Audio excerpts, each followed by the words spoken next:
টানা কয়েক ঘন্টার বৃষ্টিতে নাকাল কলকাতা। শনিবার দুপুরে আকাশ কালো করে আসে। বৃষ্টিতে বেশ কিছু ব্যস্ত এলাকা জলমগ্ন হয়ে পড়ে। যানজটে ভোগান্তি পথ চলতি মানুষের। সপ্তাহের শেষ দিনও ভুগতে হলো অফিস যাত্রীদের। শনিবার কলকাতা পুরসভার কন্ট্রোল রুম পরিদর্শন করেন মেয়র ফিরহাদ হাকিম। পরিস্থিতি খতিয়ে দেখেন তিনি। দ্রুত জল সরানোর নির্দেশ দেন তিনি।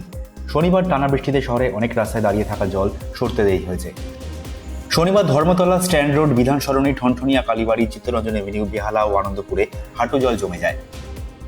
পরিস্থিতির গুরুত্ব বিচার করে পুরসভার সিসি ক্যামেরার ফুটেজ খতিয়ে দেখেন mayor Firhad Hakim. Heavy rain একটু আগে হয়ে গেল এবং একটা বড় বৃষ্টির পূর্বাভাসও আছে। আমাদের এখন বৃষ্টি স্ট্যান্ড রোডে কিছুটা ওয়াটার লগিং আছে। আমাদের বিধান সরণিতে এবং ঠনঠনিয়াতে হাঁটু অবধি জল আছে। আমাদের বেহালার যেসব জায়গায় কেআইপি কাজ হচ্ছে, আনন্দপুর সেখানে কিছুটা জল আছে।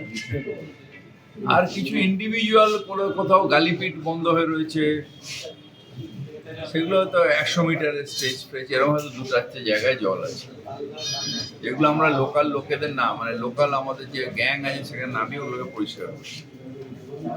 এছাড়া জল খুব একটা বেশি কোথাও নেই। আর যে হেভি রেনটা আসছে সেই রেনটাতেও যখন হাই টাইডের সময় জল থাকবে, যেহেতু আমাদের লক গেটগুলো পড়ে থাকে, লো টাইড হলে ঘন্টা 2-এর মধ্যে জলটা নেমে যাবে। এখন ইকবালপুরে আর জল জমে না, এখন আর কবি তীর্থ টোটালে জল জমে।